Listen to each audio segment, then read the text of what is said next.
What started out as a hopeful journey toward prosperity ended tragically for the 89-member Donner Party. During the winter of 1846 and 47, snow trapped the George and Jacob Donner families here in Alder Creek Valley. The others were stranded at Donner Lake. Nearly half of the Donner Party died in these mountains. The rest survived the ordeal with bitter memories of cold, hunger, and death. The pioneers began their trek across the continent with expectations of a new life. In sparsely populated California, they could have land with fertile soil and a pleasant climate. They heard about the wonders of California through letters sent back home from earlier pioneers and newspaper accounts. Some of the Donner Party members had also purchased The Immigrant's Guide to Oregon and California, a popular guidebook of the day written by Lansford Hastings. Hastings' book described the ease with which the journey could be made. The Donner family and their hired teamsters left Springfield, Illinois in April 1846.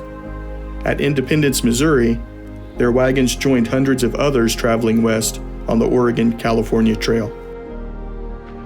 Upon reaching the Little Sandy River, several families, including the Donners, left the main wagon trail in favor of a shortcut. This small band of pioneers elected George Donner as captain. They were the first to take wagons through the new Hastings cutoff.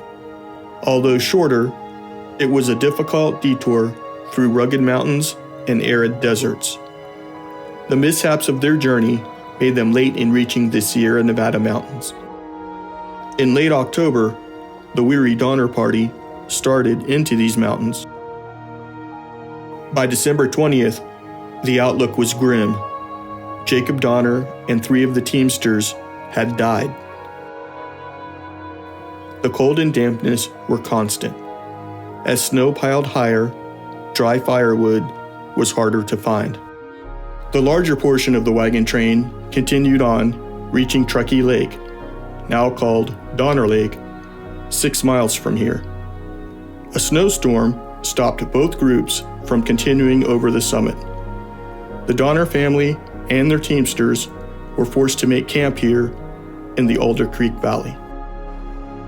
Tall tree stumps were once numerous throughout this area. They were cut by the Donner Party during their winter-long mission of gathering firewood. Stump heights, up to 12 feet, give an indication of the snow depth that winter. Food was scarce. Hunting opportunities were rare. When the meat from the oxen and horses were gone, the starving immigrants resorted to boiling hides and eating the resultant gluey mass. Crushed bones were boiled into broth.